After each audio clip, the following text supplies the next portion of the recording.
네, 안녕하십니까. 화요일 아침입니다. 오늘은 절기상으로 가을의 시작을 알리는 입추인데요.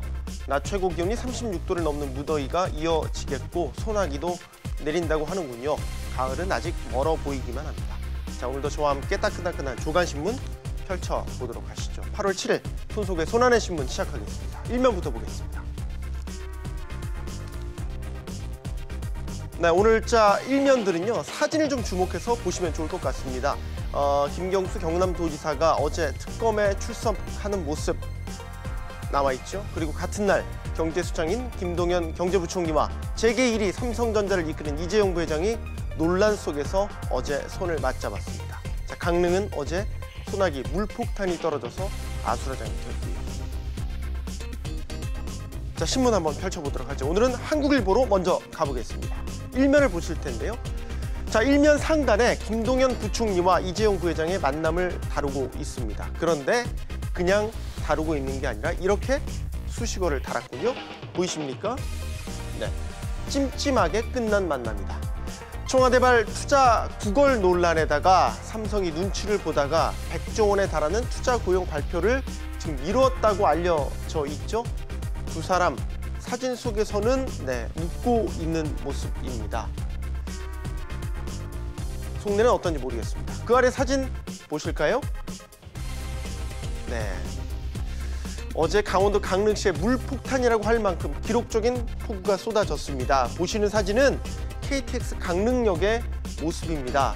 물을 퍼내고 있죠? 시간당 93mm의 비가 쏟아졌습니다. 역대 두 번째로 집중호우 기록입니다. 강릉은 그야말로 물바다가 됐습니다. 이상하죠? 불과 하루 전까지만 해도 폭염에 시달렸던 곳인데 정말 극과 극을 달리는 대한민국의 모습입니다. 자, 다음 기사로 가보시죠. 한겨레로 가보겠습니다. 드루킹 수사의 정점에 서 있는 김경수 경남도지사가 어제 결국 특검에 출석했습니다. 바로 이 기사를 다루고 있습니다. 네, 지지자들을 향해서 손을 흔들고 있는 김경수 도지사의 모습 보이시죠? 자, 어제 영상 녹화실에서 밤 늦게까지 신문을 받았다고 합니다. 특검 수사의 초점 어디에 맞춰져 있냐? 김 지사가 드루킹 일당이 만든 이 추천수 자동 조작 프로그램 이른바 킹크랩의 시연회에 참석했는지 여부, 바로 그것에 수사의 초점이 맞춰져 있습니다. 자, 김 지사는 드루킹 주장은 물론이고요. 관련 혐의를 전면 부인한 것으로 알려져 있죠. 진실은 어디에 있을까요? 다음 기사로 가보겠습니다. 이번에는 매일경제입니다. 북한산 석탄 국내 반입 의혹에 관한 4가지 궁금증을 매일경제는 제기하고 있습니다. 함께 보시죠. 헤드라인 먼저 보실까요? 북한 석탄인 거 확인이 됐는데 자,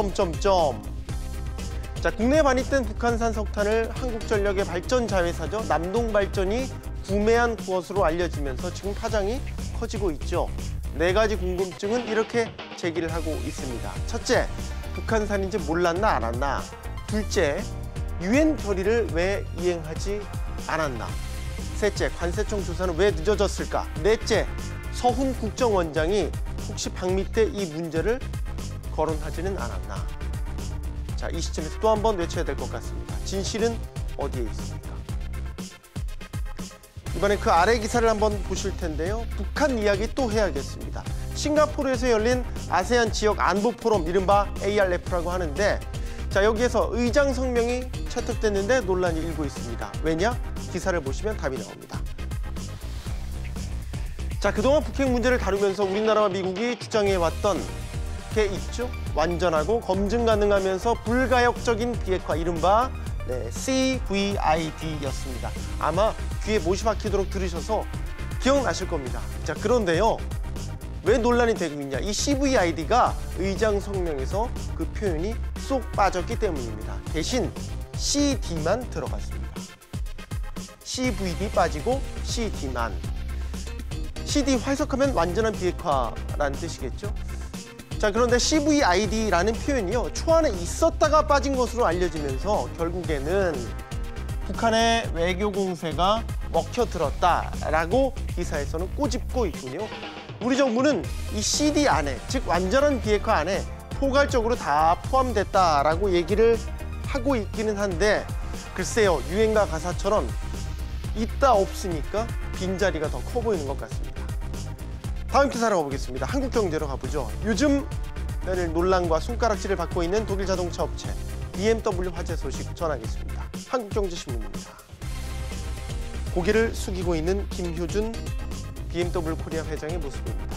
자, 주력 판매 차종이죠. 520D 화재 사태가 걷잡을 수 없이 확산되자 어제 BMW 코리아 김효준 회장이 긴급 기자회견을 열고 대국민 사과했습니다. 그런데 논란과 소비자들의 불만 여전하죠. 왜냐? BMW 측은 여전히 배기가스 재순환 장치 결함, 즉 EGR 결함이라는 주장을 되풀이했고요. 소프트웨어 조작 아니냐라고 논란이 일었었는데, 의혹이 일었었는데 이 의혹에 대해서는 부인하는 모습을 되풀이했습니다. 조속히 리콜 조치하고 화재의 원인을 투명하게 밝히겠다라고 얘기는 했는데, 글쎄요, BMW가 저항에 부딪혀서 백기투항을 한 것인지 아니면 백기투항을 하는 척 하는 것인지는 앞으로 같이 두 눈 부릅뜨고 지켜보시죠. 자, 오늘의 마지막 기사는 부자들 이야기를 한번 해보도록 하겠습니다. 조선일보로 가겠습니다. 어제 KB금융지주 경영연구소가요, 금융자산 10억 원 이상을 가진 자산가 400명에게 이런저런 질문을 던진 보고서를 내놨습니다. 보시죠. 쉽게 말해서요, 부자들은 지금 무슨 생각하고 있을까? 이런 관점의 보고서가 되겠죠. 시사하는 바가 적지 않았습니다. 우선 헤드라인을 조선일보는 이렇게 뽑았군요. 부자들이 경제를 비관하고 있다. 주식 투자 줄이고 현금을 쌓아둔다라고 말이죠. 불황이 길어질 우려가 반영된 결과로 분석을 하고 있군요. 표를 한번 보실 필요가 있겠습니다. 자, 경기 전망을 어둡게 보는 부자들, 작년과 올해의 인식 변화를 이 표로 보여주고 있죠. 장기 불황에 빠질 가능성이 크다. 작년에는 43%였는데 올해는 60%까지 늘어났고요. 향후 방향은 복지보다 성장이 중요하다고 보는 관점 58.9%에서 69.9%로 늘어났고요. 다음 것만 하나 더 보겠습니다. 향후 경기상을 고려해 소비를 줄이겠다라고 답한 응답이 작년에 43.6%였는데 올해 63.6%까지 늘어났습니다. 시사하는 바가 크죠? 자, 그럼에도 금융자산 10억 원 이상 가진 부자들은요, 작년과 비교했을 때 3만 명이 더 늘어나서 27만 명에 달했다고 합니다. 불황에도 부자들 숫자는 늘어났군요. 부자가 많아지면 좋죠. 정직하고 착한 부자라면 말이죠. 손석의 손안의 신문, 오늘 여기까지입니다. 마치겠습니다.